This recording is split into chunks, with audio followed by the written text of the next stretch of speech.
Hornets rookie LaMelo Ball out for the remainder of the season. We'll dissect how that affects them with Hornets.com writer Sam Perley. And the Panthers continue to add in free agency. This is the Ground Score Podcast.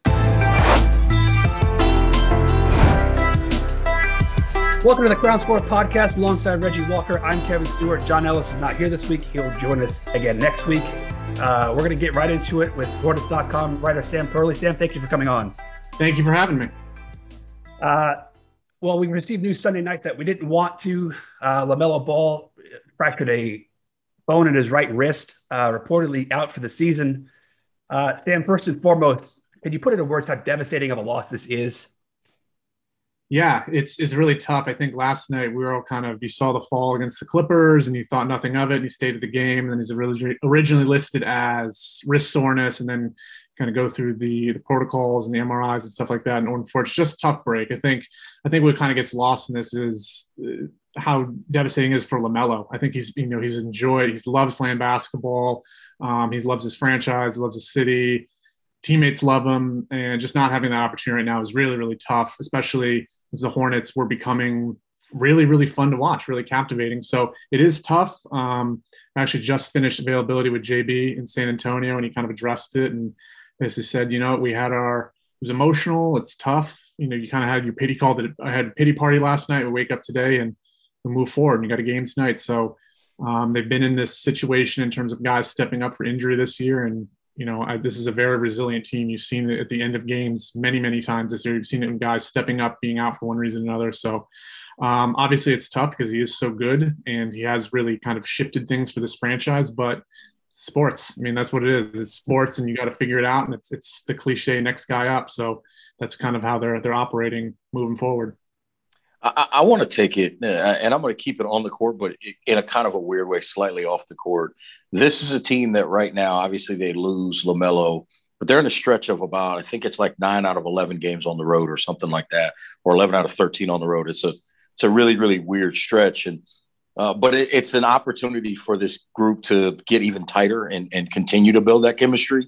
Now, obviously they have to do it without a guy like LaMelo being on the floor. How much do you expect him to maybe be with the team throughout this time, as well as the way they continue to grow together, how much that'll be a factor? Oh, I think he'll be there. I think JB said numerous times, basically in the call that he just had, that he's going to be the biggest supporter, biggest cheerleader. This guy's a team first player, 19 years old, but he wants to see his teammates succeed outside of the medical related, appointment or anything like that. I expect he's going to be there.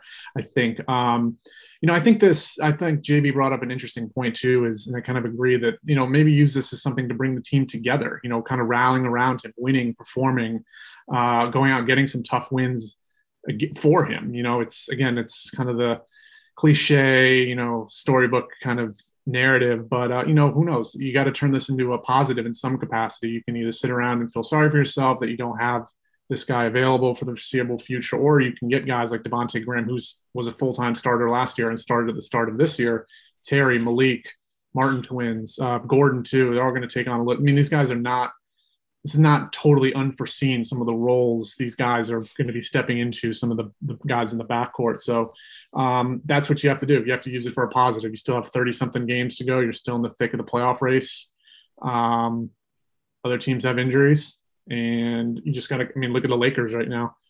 They're dealing with it too. Yeah. So you just got to kind of have to figure it out. It's part of sports. It's part of the NBA. It is tough, but it's going to make the group grow stronger. I really believe it. I tend to think that this is a situation. The name that really strikes me right now is Malik Monk, and here's why. He's had some stretches where he's been really, really good, and he's had some stretches where he hasn't scored the ball as well. But now you would at least think, and you could sort of feel that he knows that he's going to get consistent, probably higher minutes than he's had, and this is an opportunity for him to show that he can be more consistent along a bigger stretch of time. To me, I think this is a great opportunity for a guy like Malik Monk. Yeah, absolutely. And I think you saw that with Malik, I think in about February, maybe the start of March, when Terry was in and out of the lineup and Devontae was dealing with a knee injury, and Malik got in, made the most of a lot of his minutes. And I think Malik's the kind of guy that I think he's a rhythm scorer. He's a volume scorer.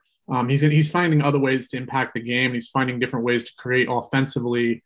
But I think since Devontae came back, it was a little bit of a challenge because he's just not getting as many shots and as many opportunities. And that's not anybody's fault. It's just kind of adjusting to a role that was different than what you got used to in February. So now I guess he almost doesn't have to get used to that role. He's going to go back to kind of getting a little bit more. I think he only took like 4 shots in the Clippers game. Again, I don't think that's anybody's fault. It's just there's a lot of mouths to feed, right now when you have a fully healthy rotation. Obviously, now that Ball is out for a little while, it's certainly an opportunity for Malik to kind of get more responsibility, particularly kind of leading that second unit more so if you're going to theoretically bump Devontae Graham up into the starting spot. That backcourt in the second unit is a great opportunity for Malik to not only take on more on-court responsibility, but also a more leadership role. He's a guy that's been around the team 4 years now. He's starting to see kind of the best play he's had. It's a great opportunity for Malik for sure. Absolutely. Now, this team has dealt with injuries all season. Cody Zeller's been out, Gordon Hayward's been out, Devontae's been out, and you said Terry missed some time. And I don't know how you might be able to answer this question because everything's been done virtually, but what do you think that the overall team mindset is when you lose a guy like LaMelo, who's been arguably the team MVP, arguably the NBA's Rookie of the Year this season? But what would, if you could maybe gauge the team's mindset right now, immediate, and maybe going forward of how this might affect them?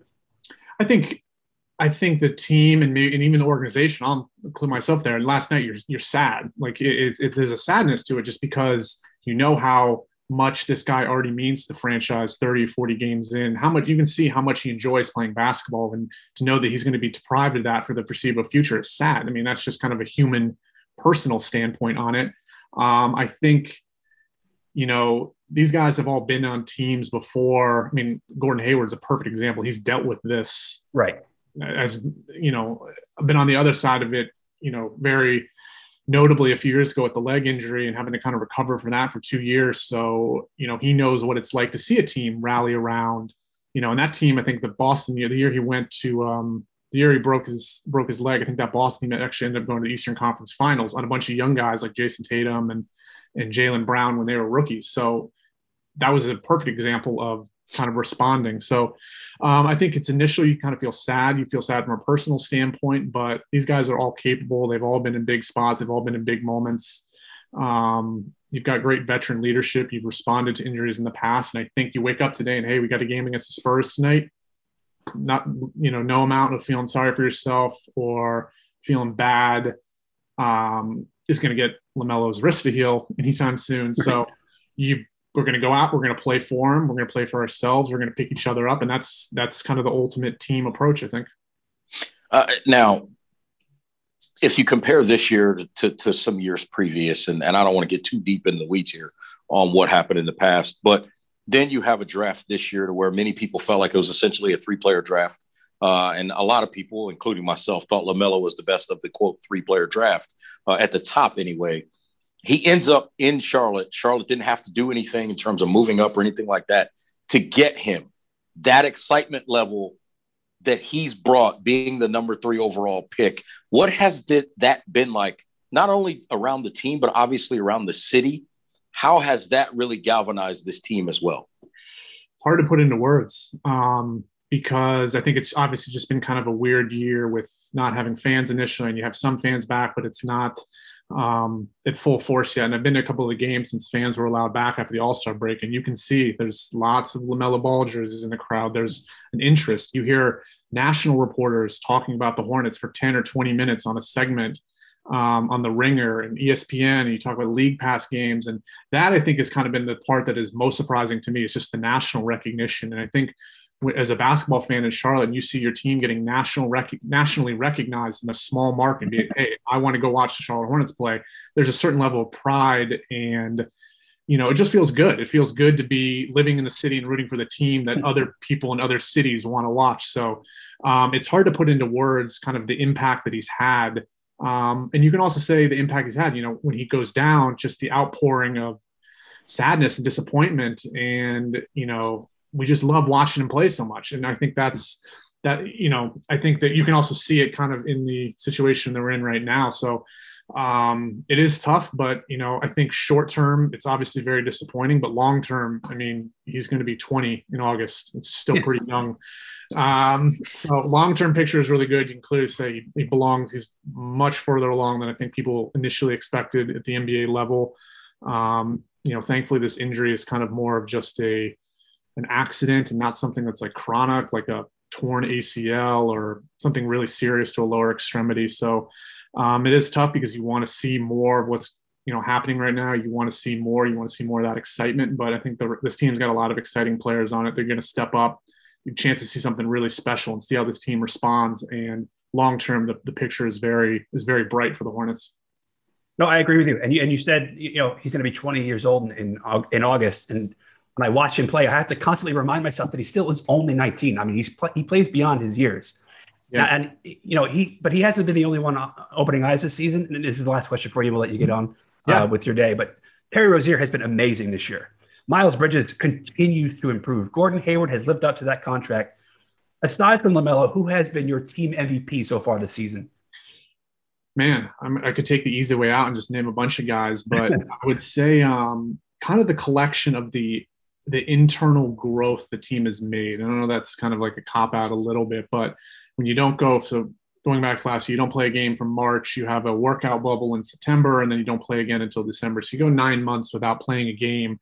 And it's hard to tell what you're going to expect going into the season. But I think the internal development that those guys took upon themselves, the Miles Bridges, the PJ Washingtons, Martin Twins, Devontae, Terry, most notably, I think has kind of really stood out. You look at the internal development they made last year and then kind of couple it with the external additions of Gordon Hayward and LaMelo Ball. I mean, I think you can say that just about every player so far this season is living up to expectations or really surpassed them. And I don't think there's been a single player that's really fallen short in terms of the impact they've been able to have this year based on kind of what your expectations are. So just a highlight in general, I think Terry's been phenomenal this year. He ended last season one of the best catch and shoot 3-point players in the league. And you saw it this year more and more. You had the game winners, had a stretch of 4 30-point games, I think, earlier in the season. He had a 40-point game on opening night.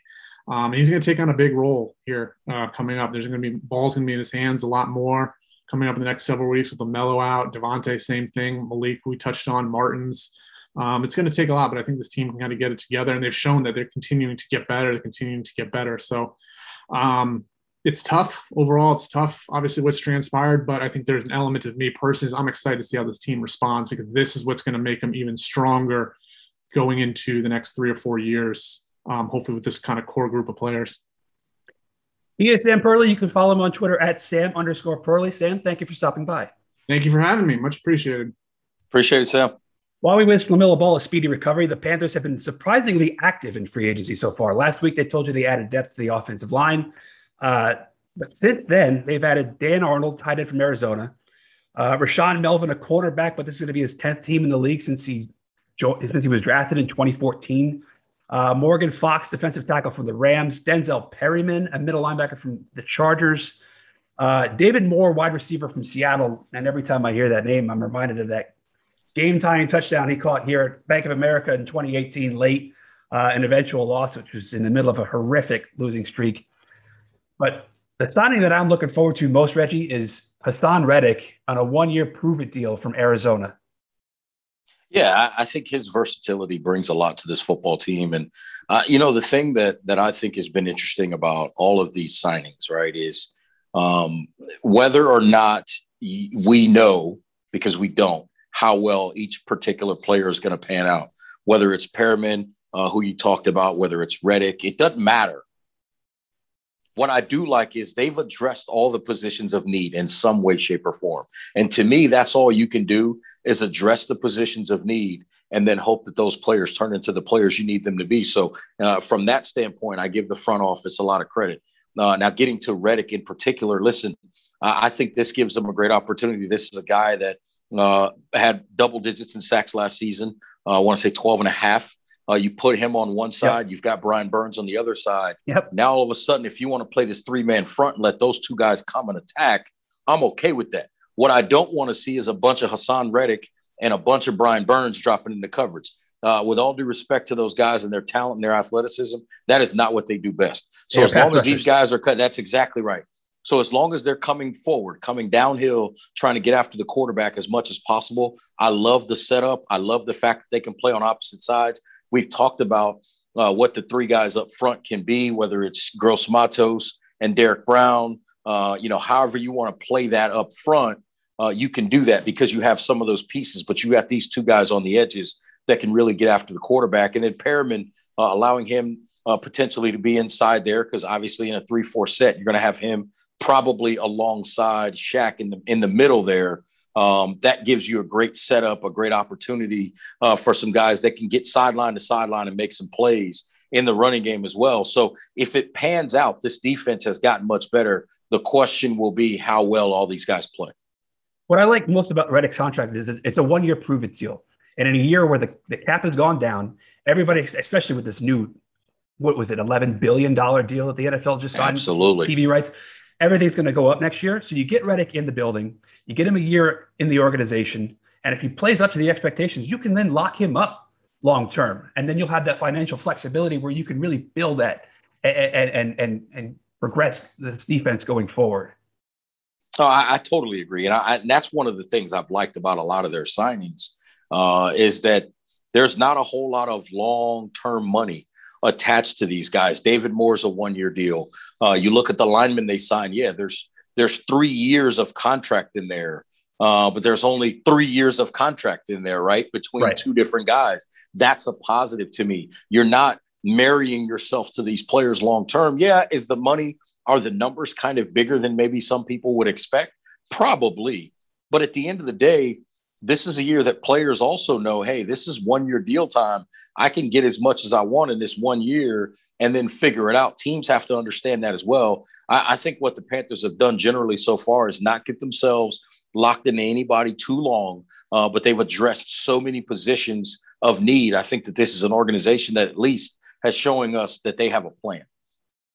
And one guy that we've talked about a lot on the show, Curtis Samuel, he is out of town now. He's signed with the Washington football team or whatever they're going to be called next year. He reunites with Ron Rivera, his college teammate Terry McLaurin. With Ryan Fitzpatrick, that could be a pretty good fit up there in Washington. Well, yeah, because Ryan Fitzpatrick generally, if he does what we know he normally does, if he avoids turnovers in bunches, gets the ball out quickly, doesn't make major mistakes, with that defense they have up there, they've got a chance to win a lot of games. Think about it. They've got a defensive line room with a slew of first rounders. I believe it's 5 or 6 guys drafted in the first round in that defensive line room alone. We saw what that defensive back seven was able to do last year in some spots. You would like to think, if you're a Washington football team fan, that group is improved as well. Now all of a sudden you've got a quarterback that you can trust. You've got receivers on both sides of the field. I thought their running game was solid last year as well. You add to the fact that the guy that's stirring the drink, the guy that's cooking up the bird, if you will, every week is Ron Rivera. You add all those things together, and I think if you're a Washington football fan, you see some success coming for this organization. And I can tell you this, outside of exactly what the Carolina Panthers will be doing, there'll be a lot of people in this city right here in Charlotte paying attention to that football team as well, because they still do love Ron Rivera. Yeah, well, we wish Curtis Samuel the best. John Ellis will rejoin us next week. Reggie, we'll see you next week, the next Crown Score. Absolutely. Let's do it, man.